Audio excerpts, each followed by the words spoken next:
सुपा चौकात भीषण अपघात, रस्ता ओलांडताना मोटरसायकलच्या धडकेत एकाचा मृत्यू. नगर पुणे हायवेवरील सुपा चौकात रस्ता ओलांडताना एका 66 वर्षीय वृद्धाला अज्ञात मोटरसायकल चालकानं जोराची धडक दिली.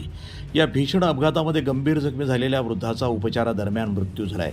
या प्रकरणी सुपा पोलीस ठाण्यामध्ये अज्ञात चालकाविरुद्ध गुन्हा दाखल करण्यात आला आहे. मिळालेल्या माहितीनुसार फिर्यादी महेश भाऊसाहेब बांगर वय 31 वर्ष, व्यवसाय मजुरी, राहणार विठ्ठलनगर, सुपा, तालुका पारनेर, जिल्हा अहिल्यानगर यांचे वडील भाऊसाहेब रंगनाथ बांगर वय वर्षे 66 हे 20 जून रोजी सायंकाळी 7 वाजेच्या सुमारास नगर पुणे हायवे रोडवरील सुपा चौकातील वंडर वाईन शॉपसमोरनं रस्ता ओलांडत होते. यावेळी नगरकडनं पुण्याच्या दिशेनं जाणाऱ्या एका अज्ञात चालकानं आपल्या ताब्यातील मोटारसायकल क्रमांक MH12XS 2430 निष्काळजीपणे चालवून भाऊसाहेब बांगर यांना जोराची धडक दिली. या अपघातामुळे भाऊसाहेब यांच्या डोक्याला, पाठीमागे आणि डाव्या बाजूला गंभीर दुखापत झाली. त्यांना तातडीनं रुग्णालयामध्ये दाखल करण्यात आलं होतं. मात्र औषधोपचार सुरू असतानाच त्यांची प्राणज्योत मालवली.